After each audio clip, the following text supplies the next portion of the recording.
Hi everyone, I hope you are okay. My name is Colin. I am a mixing and mastering engineer at Master Tape Studio in Porto. And today, for the next few minutes, I will speak about the process of...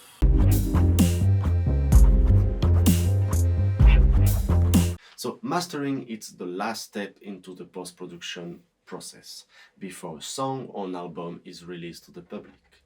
The primary goals of mastering is to ensure that the audio sounds polished, cohesive, and consistent across all different playback systems, as digital platform, radio, TV, disc, or vinyl. Four key aspects of the mastering process. 1. Mastering engineer use various tools and techniques to enhance the overall sound quality of an audio.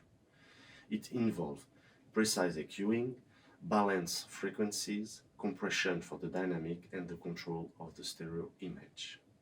2. Mastering involves setting the overall loudness to be competitive with other releases in terms of volume, and this is done without sacrificing the dynamics and clarity of the music. Be careful, because excessive loudness will result in a loss of audio quality. Point number 3. Mastering helps achieve a consistent sound across all the track. And by that I mean ensuring that the volume level, tonal balance, and overall sonic characteristic match from one track to another. 4. Mastering engineers carefully listen to the audio and identify and correct technical issue. Then also check any potential problem that could be raised during the replication process. In few words, mastering is the quality control of your music before being released to the world. A very important note, a mastering engineer cannot compensate or magically correct poor recording or mixing decisions. We work with the stereo track you provide us and focus on refining it and meet the industry standards and the audience expectations. I choose the music called Para Niebla from Shibatada's album as an example of my mastering process. And because I had done all the post-production of this album, editing, reamping, sampling, and finally mixing, I did wait few days before going through the master process, and the reason is simple. I knew the music by heart, and I needed some time to forget it, and then gain more objectivity for the mastering process. Here we are in the session. We have the stereo track in yellow, which is the result of the final mix. So headphones up and let's have a listen of the mix.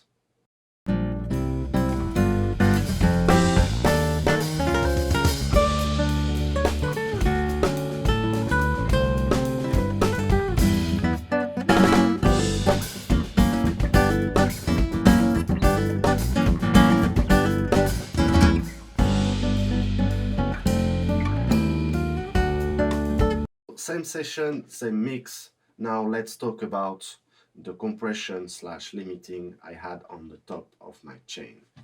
So for that, I use a plugin from Goodhertz, and in that specific case, it's much more as a compressor than a limiter. And we're gonna hear the mix without the compressor at first, and then by the middle with the compressor. So let's have a listen.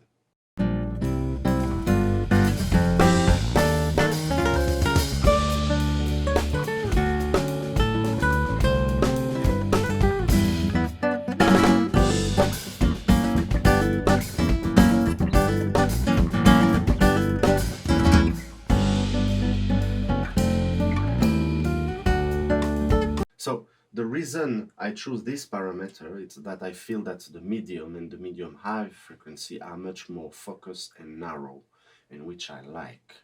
So now a very important note. It's not a plugin that you drag and drop and it works. You have to try, use different parameters until you find what you like. So now let's talk about the stereo image of the track. For this specific part, I use a channel strip from Wave, which is a plugin. And I use two specific parts of this plugin. One, I use the EQ, or in that case, I just add few dBs in the low frequency. And two, I use the spread, which allow me to control the whiteness of the image of the mix. So let's have a listen without the plugin and then with the plugin.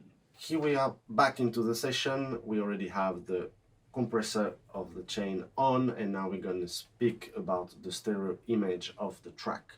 For this, I use this plugin, which is a channel strip from Wave, where we have a compression, an EQ, and a stereo image controller. On that particular case, I don't use the compression. I just use the EQ and the spread button. So now we're going to hear this plugin on this track. So first without the plugin and then with the plugin. Let's have a listen.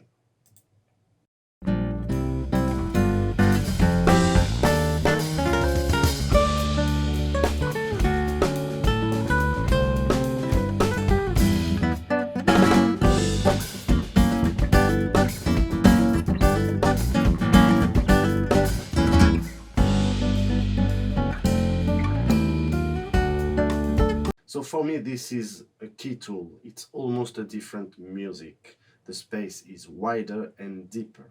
Suddenly everything is set in a space that fits the track, and you can even hear the depth of all the reverbs. So now let's jump on EQing. I normally use a set of 3 EQ.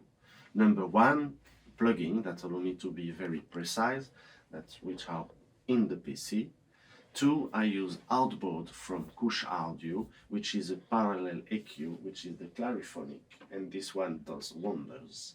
And in third, I use the full parametric of my sound desk as a glue, as a summing final for the audio. So now let's hear the different impacts. 1 with just the plugin, 2 the plugin and the clariphonic, and 3 plugin, clariphonic, and the summing of the desk. Back to the mixing session, we still have our first compressor on, our stereo image, it's already done. Now I'm going to speak about the EQing as precise EQing for correction and the MES, so the middle side EQing for this track. So for that I use 2 plugins, exactly the same, and I'm going to show you which one does what. So this one is a precise EQ, just to do some correction, some frequency that are too much or are not wanted. And this one is going to help me with the middle side. So we're going to hear the track first without those plugins and then with the plugins. So let's have a listen.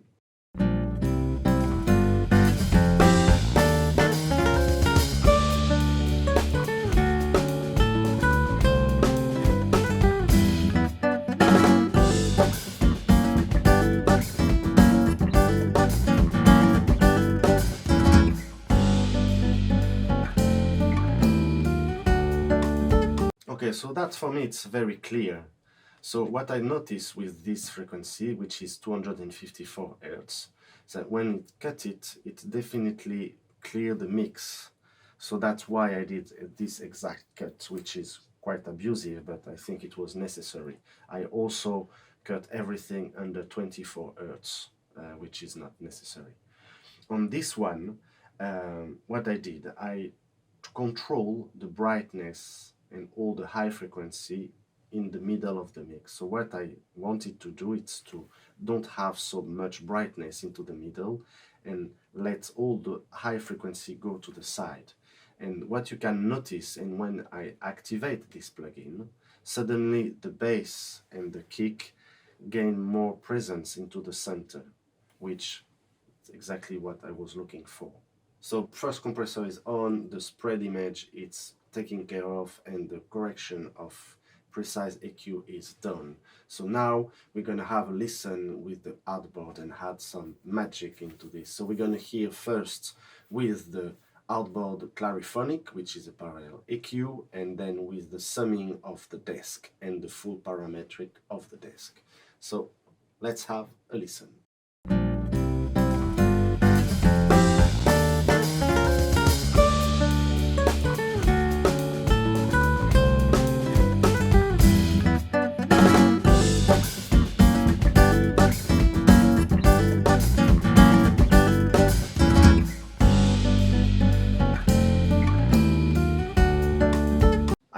really love those artboards. If you use them carefully, they really bring out the best of the music. At last but not least, let's talk about compression and limiting.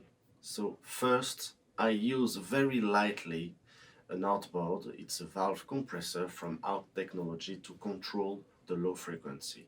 And it's very subtle. We are speaking about adding 1 on 1.5 dBs. And finally, as my final enhancer and limiter, I use a Pro L2 from FabFilter plugin. We are back into the session. First compressor is on, the stereo image is controlled, the precise EQing and mid-side are done. We already have inserted the outboard, so the parallel EQ, and we are now hearing the summing of the desk with the full parametric on. And now it's necessary to set the overall volume of the track, and for that I use a plugin from FabFilter called Pro L2.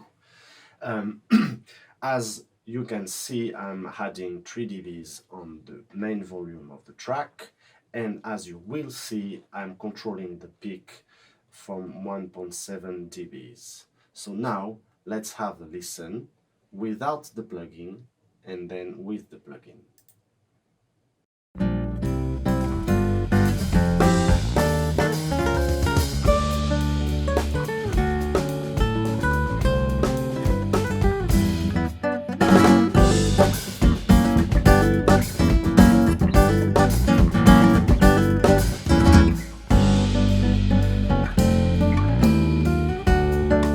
The differences are clear and the final volume now is set. So let's hear the final result of this master. Back into the session, those are all the plugins I used. Don't forget the outboard, which it's probably 50% of the work.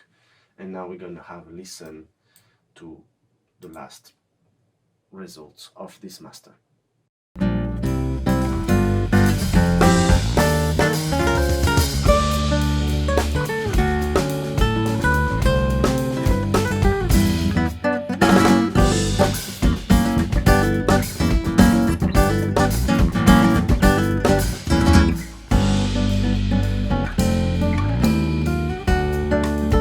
Thank you very much for going with me through those 5 videos of my post-production and mixing process. I hope you enjoyed it as much as I did. And if you have any ideas for future videos, I would like very much to hear them. So you can contact me on Instagram, WhatsApp, or through our website, mastertapestudio.com. So thank you very much, and see you next time.